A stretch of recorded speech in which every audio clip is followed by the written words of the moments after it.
Hello दोस्तों, कैसे आप लोग। न्यू इंडिया चैनल में फिर से आपका स्वागत है। आज के वीडियो में हम लोग एक और नए एक्सप्रेसवे के बारे में जानेंगे। आज की वीडियो में हम लोग अमृतसर जामनगर एक्सप्रेसवे के बारे में जानेंगे। ये वीडियो एक्सप्रेसवे सीरीज की 6वीं वीडियो है। इसके पहले मैंने ऑलरेडी बहुत सारे एक्सप्रेसवे पे वीडियो बनाए हैं, तो प्लीज उन वीडियोस को जरूर देखें। और फ्यूचर में बहुत से एक्सप्रेसवे पर और भी वीडियोस लाने वाला हूँ, तो प्लीज उसके लिए मेरे न्यू इंडिया चैनल को सब्सक्राइब करें। मोर देन 90% लोगों ने मेरे न्यू इंडिया चैनल को सब्सक्राइब नहीं किया है, तो प्लीज सपोर्ट करें और सब्सक्राइब करें। अमृतसर जामनगर एक्सप्रेसवे, ये एक्सप्रेसवे भारतमाला फेज 1 का पार्ट है। इस एक्सप्रेसवे को NHAI बना रही है। हम सब जानते हैं कि अंडर भारतमाला प्रोजेक्ट में इंडिया में बहुत सारे नए एक्सप्रेसवे बनाए जा रहे हैं और गवर्नमेंट का टारगेट है कि पूरे इंडिया को एक्सप्रेसवे, रोड, हाईवेज के थ्रू और अच्छे से कनेक्ट कर दिया जाए। अमृतसर जामनगर एक्सप्रेसवे इंडिया का सेकंड सबसे लंबा एक्सप्रेसवे है आफ्टर दिल्ली मुंबई एक्सप्रेसवे। इस वक्त दोनों एक्सप्रेसवे अंडर कंस्ट्रक्शन है। दिल्ली मुंबई एक्सप्रेसवे का अगर लेंथ देखो तो 1350 किलोमीटर है, जबकि अमृतसर जामनगर एक्सप्रेसवे का टोटल लेंथ 1257 किलोमीटर है। सबसे पहले हम लोग ये जानते हैं कि ये एक्सप्रेसवे किन स्टेट से होकर गुजरेगा। तो ये एक्सप्रेसवे वेस्टर्न इंडिया और ईस्टर्न इंडिया को बहुत अच्छे से कनेक्ट कर देगा। ये एक्सप्रेसवे इंडिया के 4 स्टेट को कनेक्ट करेगा, पंजाब, हरियाणा,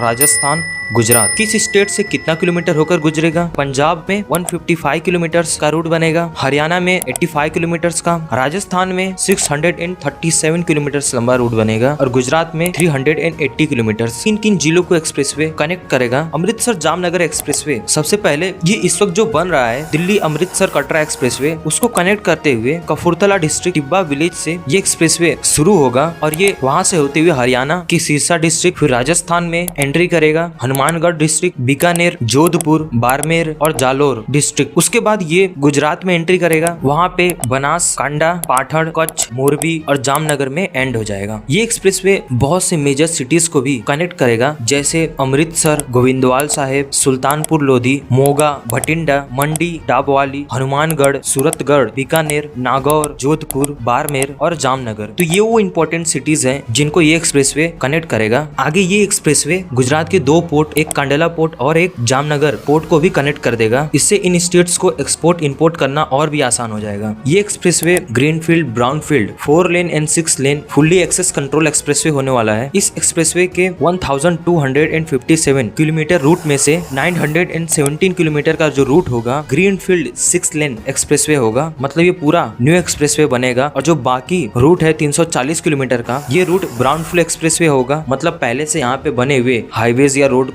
एक्सप्रेसवे के तौर पे मॉडिफाई किया जाएगा। अभी अमृतसर से जामनगर जाने में अगर आप ये 2 रूट को फॉलो करें, 1490 किलोमीटर का रूट है और दूसरा एक ये रूट है 1580 किलोमीटर का। इसको टोटल कवर करने में इस वक्त हमें ऑलमोस्ट 26 से 27 घंटे लग जाते हैं। लेकिन अमृतसर जामनगर का ये नया एक्सप्रेसवे बन जाने से 1490 किलोमीटर का ये रूट घटकर 1257 किलोमीटर हो जाएगा और जो जाने में 26 से 27 घंटे लगते थे, ये ऑलमोस्ट 50% घटकर 13 घंटे लगेगा। मतलब आप सिर्फ अब 13 घंटे में ही अमृतसर से जामनगर पहुंच सकते हो। इससे आपका टाइम भी बचेगा, फ्यूल भी बचेगा। इस एक्सप्रेसवे पर व्हीकल का maximum speed 100 kilometre per hour होने वाला है। इस एक्सप्रेसवे को बनाने में गवर्नमेंट को पूरे 25,000 करोड़ रुपीस खर्च करने पड़ेंगे। और जो राजस्थान का 637 किलोमीटर का रूट है, इसको बनाने में ही गवर्नमेंट को 14,000 करोड़ रुपीस खर्च करने पड़ेंगे। ये एक्सप्रेसवे इतना इंपॉर्टेंट क्यों है? क्योंकि ये एक्सप्रेसवे वेस्टर्न पार्ट और ईस्टर्न पार्ट के ऑयल रिफाइनरीज और थर्मल पावर प्लांट को भी कनेक्ट करेगा। जैसे भटिंडा के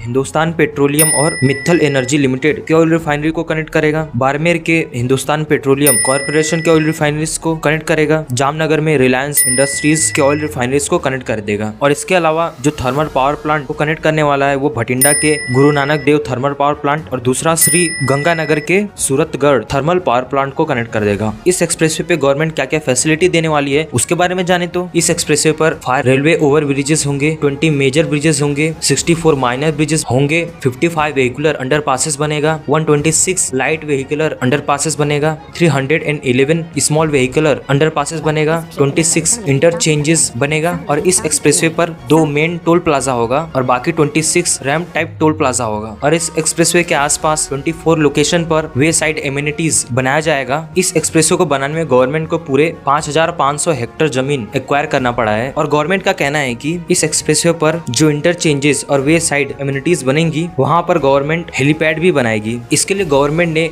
जमीन को चिन्हित कर लिया है और उसके लिए पहले से ही वहाँ पे जमीन छोड़ दिया गया है और गवर्नमेंट का कहना है कि पूरे 20 से 25 हेलीपैड बनाए जाएंगे, जिसमें से ऑलमोस्ट 40 जो हेलीपैड है वो राजस्थान में बनेंगे। आखिर गवर्नमेंट क्यों हेलीपैड बना रही है? तो गवर्नमेंट का कहना है कि इमरजेंसी के दौरान अगर कोई एक्सीडेंट हो गया तो यहाँ से पेशेंट को एयरलिफ्ट करना बहुत आसान हो जाएगा। यहाँ से एयरलिफ्ट करके पेशेंट को जल्दी हॉस्पिटल लेकर जा सकते हैं। और इस हेलीपैड का सिर्फ इतना ही नहीं बल्कि सेना भी अपनी जरूरतों के हिसाब से इसका यूज करेगी। और कोई एक्सीडेंट होने पर गंभीर मरीजों के लिए यहाँ पे गवर्नमेंट ने 16 ट्रॉमा सेंटर भी बनाया है। और गवर्नमेंट का कहना है कि फ्यूचर में हम इस एक्सप्रेसवे को हाईवे के थ्रू दिल्ली मुंबई एक्सप्रेसवे के साथ जोड़ देंगे। अमृतसर जामनगर एक्सप्रेसवे पर एडवांस ट्रैफिक मैनेजमेंट सिस्टम भी लगाया जाएगा। गवर्नमेंट का कहना है कि इस एक्सप्रेसवे से इन 4 राज्यों को तो फायदा ही होगा, उसके साथ ही साथ यूटी, जम्मू कश्मीर और लद्दाख और हिमाचल प्रदेश जैसे स्टेट को भी काफी फायदा होगा। ऐसे स्टेट्स को एक्सपोर्ट इंपोर्ट करना काफी आसान हो जाएगा और जो एग्रीकल्चर स्टेट हैं उन स्टेट्स के लिए भी काफी फायदा होगा। ये एक्सप्रेसवे बन जाने से उनका एग्रीकल्चर एक्सपोर्ट भी बढ़ेगा। और इतना ही नहीं बल्कि यहाँ पे आकर इंडस्ट्रीज भी इन्वेस्टमेंट करेंगी, वहाँ के इंडस्ट्रियल डेवलपमेंट को बढ़ावा मिलेगा। अगर आप पूरे एक्सप्रेसवे के रूट को देखो तो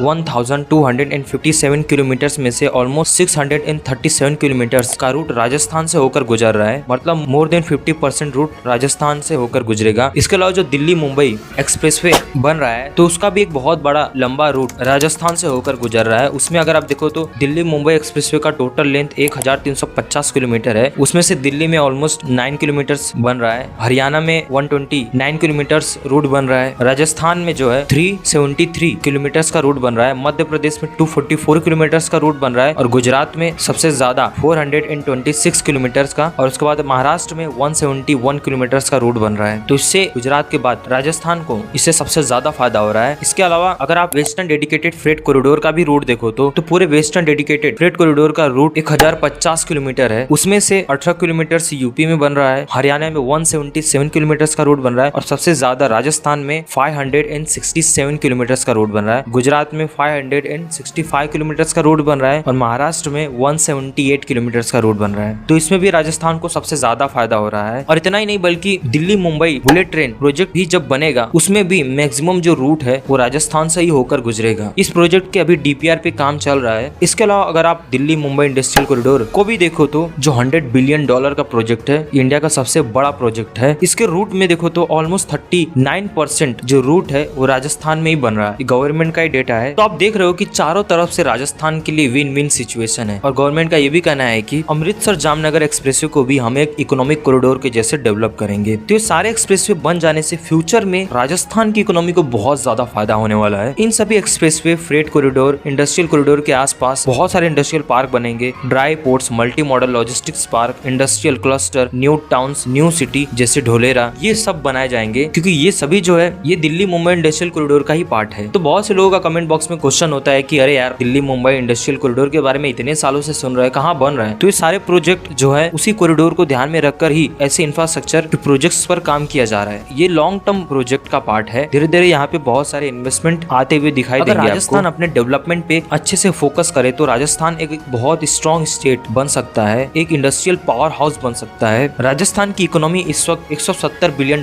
के आसपास है। इसका पर कैपिटा इनकम $2100 है और हम सब जानते हैं कि राजस्थान इंडिया का सबसे बड़ा स्टेट है। बट राजस्थान उस तरह से अपने यहाँ पे इंडस्ट्रियल डेवलपमेंट नहीं कर पाया जिस तरह के उसके पड़ोसी स्टेट गुजरात ने कर लिया। जबकि अगर आप देखो तो राजस्थान में ऑलमोस्ट 25 सालों से स्टेबल गवर्नमेंट रही है। मतलब राजस्थान में जितने भी चीफ मिनिस्टर बने हैं उन्होंने अपना पूरा टर्म 5 साल कंप्लीट किया है, फिर भी राजस्थान अपने यहाँ पे उस हिसाब से डेवलपमेंट नहीं कर पाए। हालांकि कुछ सालों से देखा जा रहा है कि राजस्थान अपने यहाँ पे इंडस्ट्रियल डेवलपमेंट पे काफी फोकस कर रहा है। हाल ही में उन्होंने इन्वेस्टर समिट भी किया था। तो सेम यही हाल मध्य प्रदेश का भी है, वहाँ पे भी कुछ खास डेवलपमेंट नहीं हो पाया है। जबकि वहाँ पे भी काफी लंबे समय से स्टेबल गवर्नमेंट रही है। बीच में थोड़ा अनस्टेबल हुआ था लेकिन ज्यादातर समय वहाँ पे स्टेबल गवर्नमेंट रही है। इन दोनों स्टेट में बहुत कम FDI आता है। जब तक फॉरेन इन्वेस्टमेंट नहीं होगा तब तक स्टेट जल्दी डेवलप नहीं हो पाएंगे। जबकि हम सब जानते हैं कि गुजरात के लोगों का माइंडसेट प्रो बिजनेस एटीट्यूड रहता है, तो राजस्थान में भी काफी लोगों का माइंडसेट प्रो बिजनेस एटीट्यूड वाला है। बहुत सारे बिजनेसमैन राजस्थान से आते हैं, बहुत सारे स्टार्टअप्स आपको देखोगे राजस्थान की कम्युनिटी से आते हैं और हम सब चाहते हैं कि राजस्थान खुद को